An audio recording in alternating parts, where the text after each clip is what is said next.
নমস্কার, আমি Mahua. Welcome to Mahua cookings. আবারও আমি চলে এসেছি নতুন স্বাদের একটা রেসিপি নিয়ে। চলুন বন্ধুরা, রেসিপিটা এবার শুরু করা যাক।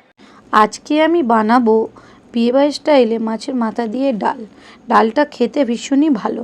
এই ডালটা বানানোর জন্য আমি একটা মাঝারি সাইজ পেঁয়াজ একদম ছোট ছোট করে কুচিয়ে নিয়েছি, গোটা গরম মশলা, গোটা জিরে, শুকনো লঙ্কা, তেজপাতা, কাঁচা লঙ্কা আর হাফ চা চামচ হলুদ গুঁড়ো, হাফ চা চামচ লঙ্কা গুঁড়ো, হাফ চা চামচ কাশ্মীরি লঙ্কার গুঁড়ো আর হাফ চা চামচ ধনে গুঁড়ো। আর তারপরে নিয়েছি একটা কাতলা মাছের মাথার অর্ধেকটা, সেটাকে আমি নুন হলুদ দিয়ে ভালো করে মিশিয়ে নেব। তারপর গ্যাসেতে কড়া বসিয়ে মুগ ডালটাকে ভালো করে ভেজে নেব যতক্ষণ না মুগ ডাল থেকে খুব সুন্দর সেন্ট বেরোচ্ছে। তারপর মুগ ডালটাকে আমি খুব ভালো করে ধুয়ে নেব। ধুয়ে নেওয়ার পর কড়াইতে আবারও গরম জল বসিয়ে ওই ধুয়ে রাখা ডালটাকে দিয়ে দেব। গ্যাসের ফ্লেমটাকে হাই রেখে ডালটাকে খুব ভালোভাবে ফুটিয়ে নেব। ডালটা ফোটার সাথে সাথে যে ডালের ওপরে ফেনা থাকবে সেগুলোকে হালকা হাতে চামচের সাহায্যে ফেলে দিতে হবে। তারপরে ডালের ফেনাটা ফেলে দেওয়ার পর ওর মধ্যে আমি হাফ চামচেরও কম একটু হলুদ গুঁড়ো দিয়ে দেব।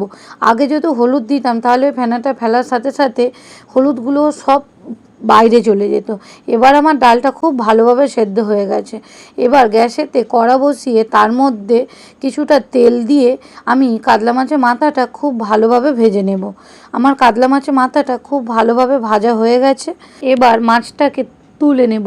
তারপর ওই তেলের মধ্যে গোটা গরম মশলা, শুকনো লঙ্কা দিয়ে একটু নাড়াচাড়া করে তার মধ্যে কুচিয়ে রাখা পেঁয়াজটাকেও দিয়ে দেব। দিয়ে বেশ কিছুক্ষণ পেঁয়াজটাকে ভাজবো। পেঁয়াজটা ভালো করে ভাজা হয়ে গেলে ওর মধ্যে বেটে রাখা আদা রসুনের পেস্টটাও দিয়ে দেবো। আমি এখানে আদা রসুনের পেস্ট হাফ চামচ ইউজ করেছি আর ওর সঙ্গে আমি কিছুটা কাঁচা লঙ্কাও বেটে নিয়েছিলাম। এবার আমার আদা রসুনের পেস্টটা খুব ভালোভাবে ভাজা হয়ে গেছে। এবার আমি একটা মাঝারি সাইজের টমেটো পেস্ট করে নিয়েছিলাম, সেটাও ওর মধ্যে দিয়ে দেবো। দিয়ে বেশ কিছুক্ষণ ওটাকে নাড়াচাড়া করতে হবে যতক্ষণ না টমেটোর কাঁচা গন্ধটা চলে যায়। আমার টমেটোটাও খুব ভালো করে নাড়াচাড়া হয়ে গেছে। ওর মধ্যে আমি যে গুঁড়ো মশলাগুলো নিয়েছিলাম সেগুলোকেও একে একে দিয়ে দেবো। দিয়ে সেই গুঁড়ো মশলাগুলোকেও খুব ভালোভাবে নাড়াচাড়া করে ওর মধ্যে যে ভেজে রাখা মাছের মাথাটা ছিল সেটাকেও দিয়ে ভালো করে মাছের মাথাটা কষিয়ে নেব। এবার মাছের মাথাটা কষানো হয়ে গেছে, খুন্তির সাহায্যে আমি একটু ভেঙে নেব। ভেঙে নেওয়ার পর সিদ্ধ করে রাখা ডালটা আমি ওর মধ্যে দিয়ে দেব। আমি এখানে ডাল নিয়েছিলাম 100 গ্রাম। আর এই ডালটা সেদ্ধ করার সময় আমাদের একটা কথা মাথায় রাখতে হবে যে ডালটা সেদ্ধর জন্য খুব পরিমাণ মতো জল নিতে হবে। ডালটা এবার হয়ে এসেছে।